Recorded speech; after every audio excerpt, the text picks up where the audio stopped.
A good Erev Shabbos, Pashas Yichi. Chazak, chazak, v'nis chazek. I think that we can connect the chazak, chazak, v'nis chazek at the end of the parsha with the beginning of the parsha. There's a very, very, very deep message that's hidden in this parsha for us to be learned. You see, the stories in the parsha are not just stories to be given over to us. They're actual lessons in life for us to implement in our everyday lives with our own families and our own children and our wives and our bosses and our employees and everybody else. What is the message here?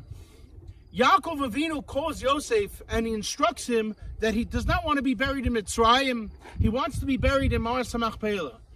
And not only does he instruct him as such, but he has him swear, Simna Yodcha Tachas Yerechi. Why?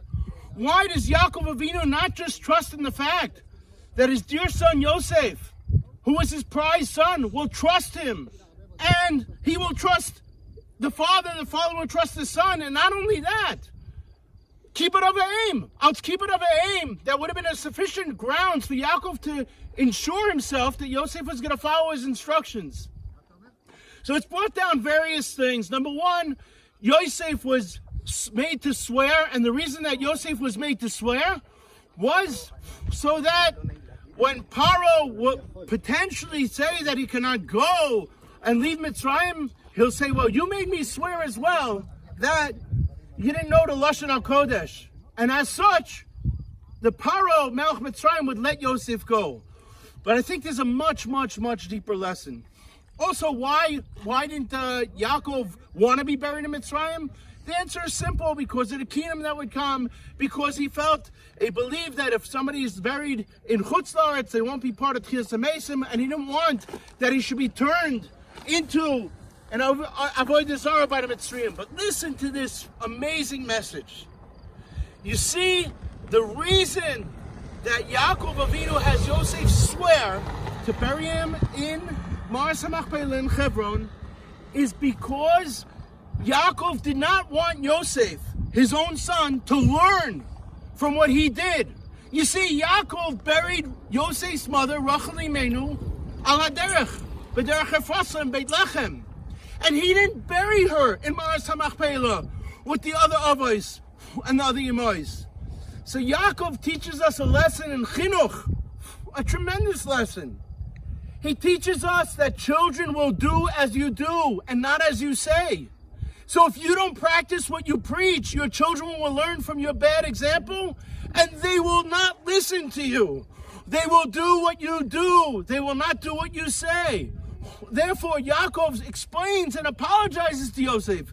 And he says, I had to bury your mother in Kever Rachel, in Beis Lechem, but Derech Efrasa. Why? Because HaKadosh Baruch Hu instructed him specifically so that the neshama of Rachel Imenu could cry for the children at the time of Nuvuzadaron, whatever, when he's moving out, the Klal Yisrael and taking him into Galus.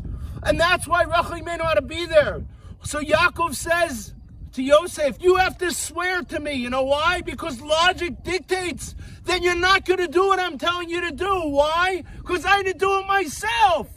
That is the amazing, amazing, amazing message in this week's Parsha. That our children look at what we do. So if we have a mashulach come to the door and we tell our child, oh, we'll tell him I'm not home now, it means we're teaching our child to lie. If we don't do our mitzvahs b'simcha and everything is a burden, then our children learn that mitzvahs is a burden. If going to shul, if building a sukkah, if any mitzvah we do, the Shabbos table, if we do it with Islavus, our children are going to learn our Islavus.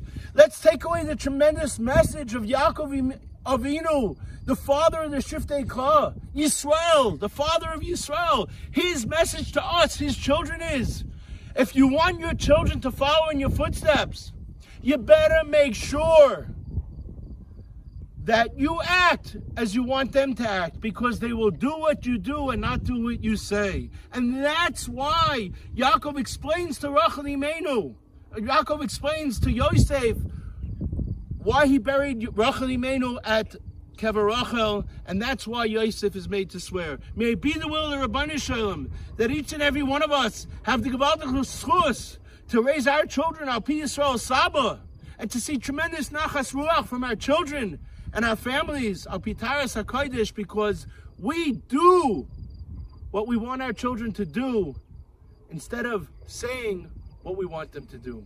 Good Shabbos.